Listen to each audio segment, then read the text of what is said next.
lot of us want to time the market. We think that we have some premonition as to what's coming. Sometimes we might be right. I myself have done this. Over 10 years ago, I took half of my Google stock and I started to sell it. And then I would buy it back and I would sell it and I would buy it back. And every time I bought in for a lower price, I thought I was a complete genius, except when Google went to the stratosphere. And then because my ego was so big, I couldn't admit the fact that I made an error, and I kept waiting for it to fall down in price, except it never did. It just hit the overdrive and lifted off into outer space, the price of the stock. So I have half the shares of Google that I would have had. I have a friend who's doing this with his Bitcoin. He is writing the winning solution for humanity in all likelihood, because it's a decentralized system of money that allows for people to make choices independent of the government, which is basically inflating your money by printing tons of it. Regardless of this, my buddy, he has fortuitously sold at 48,000. Now that it's down at 41,000 something today as I film this.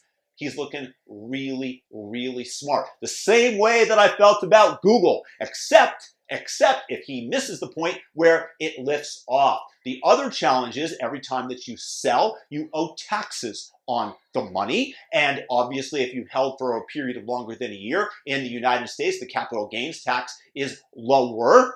And this is a reason to buy and hold. And yet he is up and he can buy an extra little bit of Bitcoin because the price has fallen. My advice to everybody is to learn from my mistake with Google. And if you believe that you have the winning solution, the winning idea, or the winning stock, whatever that is, for whatever reason that might be, to hold onto it and not to play the game of market timing, because in general, you're going to get burned. You win small, you win small, you win small 5 times in a row, and you think that you are a genius picker. You think that you can time everything. Look, I got out, I got in, I got out.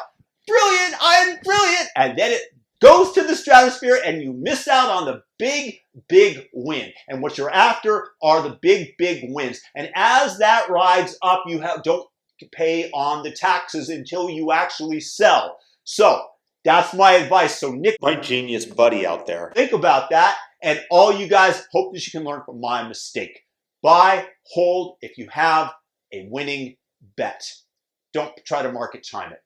Peace and blessings. Thumb up the video, share the video. Have a fantastic day. Join me at rumble.com. I'm not long on this earth with YouTube in cyberspace. Peace.